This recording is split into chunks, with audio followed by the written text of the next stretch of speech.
날 보고 통요고 낮에 그때 그 데리고 왔던 선생님들이 자기한테 와서 자기네는 과자가 필요 없으니까 그 돈 달라고 하더래. 아이고야.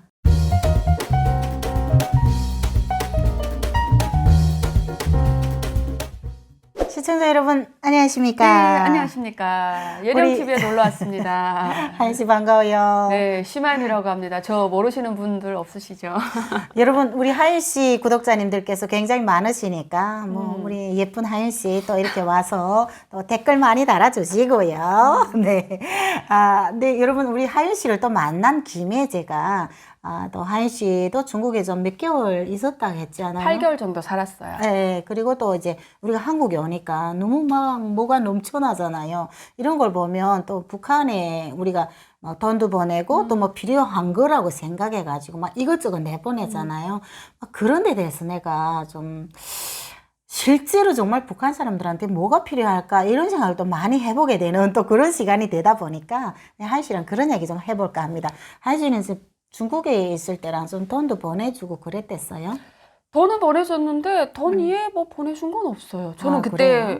그 조선족 그 탈북민 커뮤니티를 알고 있는 것도 없었기 때문에 뭐 보낼 수 있는 선도 없었고 그래서 그랬구나. 옷 같은 걸 못 보냈고 저는 마지막 딱 오기 직전에 돈을 조금 보냈던 것 같은데 언니는 혹시 옷 같은 거 보내셨어요? 나는 이제 맨 처음에 손도 없이 있잖아요. 강변에 나와가지고 정말 그 잡힐 듯 말 듯 하면서 그 저번에 내가 한시 그 영상에 가서 얘기했었거든요. 그렇게 하면서 내가 옷을 있잖아요. 네. 막 정말 그 중국도 그나마 낫잖아요. 그러니까 나를 입으라고 준 옷 중에 좀 작은 것도 있고 네. 엄마가 입으면 좋을 만한 게 있었어요. 나는 안 입고 거기서 깨끗하고 예쁜 걸로 골라가지고 완전 마대 같은 애 있잖아요. 그런 데다가 하나 가득 넣고 그다음 우리 딸 그때 못 데리고 왔으니까 딸 입을 거는 몽땅 새 걸로 있잖아요. 그래 딱 사가지고 그렇게 하고서 보냈었는데 그때 보내면서 너무 힘든 거예요. 왜 힘들었어요? 그 연선 쪽으로 있잖아요. 그거 메고 왔다 갔다 하려니. 난 지금 상상이 되는데 도둑놈 마대 같은 거 메고 그 옷 주겠다고. 그게 근데 속칭 말하면 북한에서 말하면 투레기 옷이라고 이야기하는 투레기라잖아. 중고 옷을 보내고 싶은 그런 언니 그런 간절한 마음이지 생각하는. 근데 그게 이제 선이 있어가지고 딱딱 됐으면 되는데 선도 없이 있잖아요. 나는 그걸 보니까 막 너무 보내주고 싶은 거예요. 그쵸. 근데 차라리 진짜 1,000원이라도 돈을 보내는 게 낫지. 좀 그렇더라고요. 근데 어쨌거나 그래도 그걸 보냈었는데 나중에 내가 잡혀나가니까 엄마가 너무 귀해가지고 그 옷이 그 옷들이 너무 이쁘고 근데 이제 중국에서 옷이 나가는 게 북한에 내보내는 옷이 따로 있는 거 알아요? 네. 더 질이 나쁜 거 내보내는 거 생산하는 거. 재봉 이런 다른 거. 이런 전용 건설 같은 거랑 보면은 한 번 입으면 다 뜯어져 나가잖아요. 근데 이거는 중국 사람들이 입은 옷이었으니까 굉장히 좋았어요. 그러니까 엄마랑 언니랑 그걸 외출복으로 입었다 그러시더라고요. 그러니까 그게 너무 감사는 한데 근데 엄마가 그걸 보내느라고 정말 욕받다 하면서 그러던 생각이 나요. 하인 씨는 이제 북한에 있으면서 우리 북한에서 살 때 있잖아요. 참 이런 거는 내가 생각을 잘못했었구나. 선물 같은 거 이렇게 주더라도 정말 필요한 거 줬어야 되겠다. 이렇게 생각해 본 적은 없어요. 사실 북한에서는 누구한테 선물을 주거나 누구의 어떤 명절을 크게 챙기거나 이 사람이 뭐가 부족해가지고 기부한다거나 봉사한다거나 내 거를 꺼내주는 문화가 없습니다. 그 맞아요. 왜냐하면 북한에서 우리 엄마한테서 맨날 들었던 게 야, 우리 집에서 돼지고기 먹는 거 밖에 나가 말하면 안 된다. 그래서 그 돼지 똥물 통에 돼지 비계 둥둥 떠가는 것도 너무 겁이 나서 엄마가 집어가지고 부엌에다 맞아요. 넣고 불태웠던 그런 어떤 교육을 항상 우리 어머니 상옥관리소 다녔거든요. 그래서 집에서 먹고 입고 쓰는 게 다 비밀이었어요. 상업관리소 하게 되면 또 먹으라리 있는 대로 네, 그냥 1순위거든요. 그런 교육을 받다 보니까 누구를 준다는 건 생각을 못했어요. 근데 제가 진짜 이 이야기를 하고 싶은 게 제가 가이드 하면서 운이 좋게 좀 돈도 벌고 일이 잘 풀린 케이스다 보니까 고등학교 졸업하고 우리 선생님을 한 6년, 7년 만에 제가 본 거예요. 가이드 하는 와중에. 가이드 하는 와중에. 그러니까 고등학교를 17살에 졸업하고 23살, 22살 때 졸업하고 왔으니까 23살 요때니까 한 6년 만에 본 거예요. 근데 어디서 봤냐면 라진이라는 데 시장통에 오후 한 4시쯤이면 아이들 공연 보고 외국인이 들어갑니다. 그래서 수산물을 파는 코너가 있는데 거기 가서 중국인들이 자신들이 먹고 싶은 게나 뭐 소라나 이런 거 사다가 식당에 가서 이렇게 찍어 먹는 그런 시간이에요.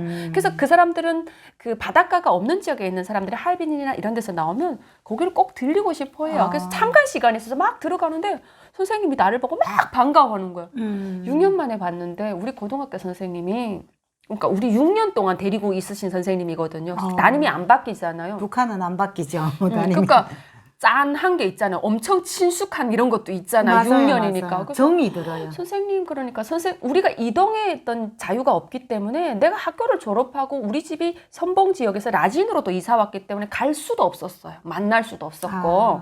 아시겠죠? 그래서 거기서 선생님을 딱 만났는데 라진 선봉 지역이 통폐화 바다 보니까 교원 강습대가 라진에서 회의를 연 거예요. 그래서 선생님이 왔다가 라진 시장이 크니까 한번 들려보자 해서 들렸다가 나를 만난 거예요. 나는 너무 바쁜 속에서 너무 기쁜 마음에 선생님한테 뭐든 해드려야 되겠다 생각하고 내 기준에서 그렇지. 돈을 그냥 줘가지고 선생님 이래야 되는데 돈을 주면 돈이라는 것은 불결하고 돈을 준다는 게 언니 용돈 주는 문화도 없잖아요. 그래서 이건 나쁜 거라고 생각한 거야. 북한에서 교육을 그렇게 주잖아요. 그래서 선생님을 데리고 너무 반가워서 선생님 연미는 잘 지내나요? 딸 이름 물어보고 막 시장에 가서 사탕과 과자를 파는 가게에 가서 한 박스씩 사다가 사탕 한 박스, 과자 한 박스를 이렇게 그러면 사드렸어. 대단한데. 그게 비쌌거든요. 그래도 한 100원 그렇죠. 정도 하면 쌀을 한 10kg 아니어도 한 10kg 살 수 있는 돈이었던 거예요, 언니. 맞아요. 그래서 이거 한 박스 포장해 주시고 얼마예요? 그러니까 그 계산하겠다면서 돈 탁 주면서 이것대로 해서 선생님 둘이었어요. 같이 오신 선생님. 그 주라고. 한 200원 적겠죠? 그래서 계산하고 선생님 가지고 가세요라고 내가 뺑 돌아섰어요. 근데 그 시장에서 그 과자를 파는 그 이모가 나보고 한 며칠 지났다가 얘기하는 거예요. 날 보고 통역원 아재 그때 그 데리고 왔던 선생님들이 자기한테 와서 자기네는 과자가 필요 없으니까 그 돈 달라고 하더래. 아이고야.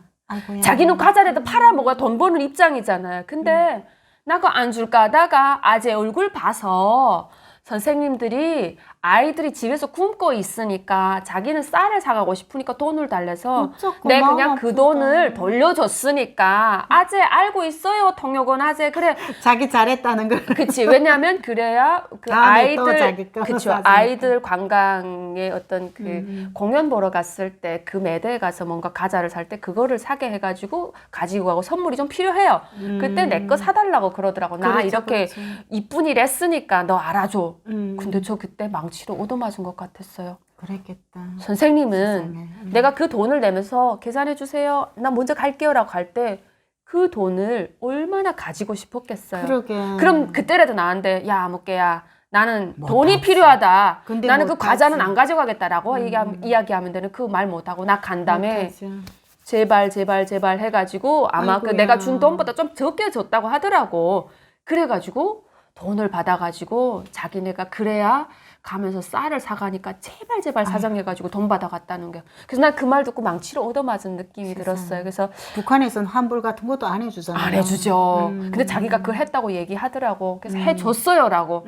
감사하네 그 사람. 망치로 얻어맞은 느낌이 들어서 그때 세상에. 나는 우리 선생님에게는 쌀이 필요한 거지 아이에게 줄 간식 따위는 필요하지 않구나라는 걸 알게 되었어요. 그때 제가 쌀을 2지대인가 이렇게 2포대를 사서 여행사 버스에다 언제 실었어요. 그리고 관광을 가면 한 몇 박 사고 그 버스 같은 데는 짐 넣는 데 있거든요. 그래서 귀국시키고 돌아올 때 선봉지역으로 들어옵니다. 원정세관이. 그래서 선생님 집 앞에 들려서 선생님 집에다가 쌀 2포대를 내려줬어요. 아이고야. 근데 우리 선생님이 되게 할머니 같았었는데 막 나와가지고 눈물 흘리면서 나 정말 많은 제자를 길렀지만 고마운 거는 쌀 가져다 준 사람이 어디 있어요. 자기 너무 감사하다고. 그나마도 또 하윤 씨도 그만한 또 위치에 있고 해줄만 하니까 그러니까 그거 해줄 수 있다는 게 얼마나 감사한 일이에요. 해줄 수 있었으니까 해줬죠. 그러게요. 그래서 막 아이고. 울더라고요. 근데 그게 쌀이 두 지대가 별거 아니거든요, 언니. 그게 별거 아니야. 북한에서는 대단한 거죠. 네, 그러니까 이거 한동안이면 아이를 배불리 밥 먹일 수 있을 것 같다고 그 선생님이 막 눈물을 뚝뚝 흘리는데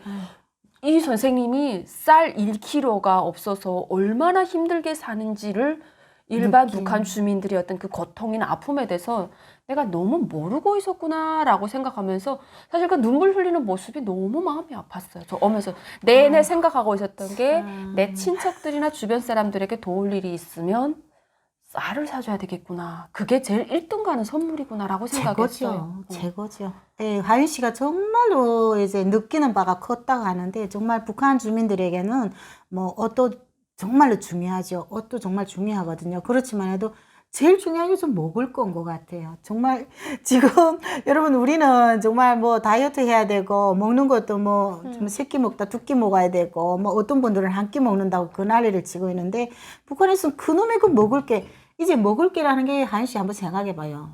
우리가 먹는 거 가만 보면 얼마 먹지도 못해. 아유. 가만 보면 인간이라는 게 하루 동안 그것도 이제 살면서 맞아. 먹는 게 많지도 않은데 어떻게 그 먹을 것을 아직도 해결 못하고 그러고 있는지 참 가슴이 아픈 것 같아요. 하윤 씨가 그렇게 말하니까 내가 또 이제 우리 동네 쪽에서는 있잖아요. 이제 6.25 전쟁 때 헤어졌던 부부가 있었어요. 부부간 사이였는데 근데 이제 와이프가 한국에 왔고 그리고 남편분이 그쪽 우리 지역에서 살았어요. 근데 이제 어떻게 그때 이제 막 만나고 좀 이런 게 조금 성립되던 그 시기였는데 이제 이분이 남편분을 만나러 거기로 온 거예요. 근데 보니까 그냥 뭐 이제 할아버지인 거예요. 그분은 완전히 한국에 계시는 와이프분은 완전히 귀부인 차림하고 왔는데 그러니까 이제 보니까 너무 안 됐잖아요. 근데 이분이 이제 그분 너무 가슴이 아프다고 차를 한 대 선물을 주고 간 거예요. 한시 입장에서는 어때요? 그 차를 개인이 받으면. 차를 어디 가지고 다닐 수 없는데 언니. 그럼 회사에다 등록해야 되고 그건 김정일이 아가리다 쳐놓는 건데 언니. 들어갔죠 뭐. 예. 그리고 개인이 또 거진 또 차를 가지 기름값이 들어가야 되지. 그걸 운전하고 또 뭐 솔직히 말해서 운전할 줄도 모르고. 그러니까 이제 그 집에서는 그냥 국가가 개인이 등록하게도 안 해줘요 언니. 그렇죠. 내가 개인이 맞죠. 돈 주고 샀지만 맞죠, 제약 맞죠. 공장 아니면 그런 기업에다가 등록해서 기업의 자산으로 해야지 맞아요. 그 개인의 자산으로 잡을 수 없는 구조죠. 그래가지고 그분들이 그냥 저는 국가에다 바칩니다 하니까 국가에서 쌀을 몇 지대 갖다 주니까 그 끝이었어요.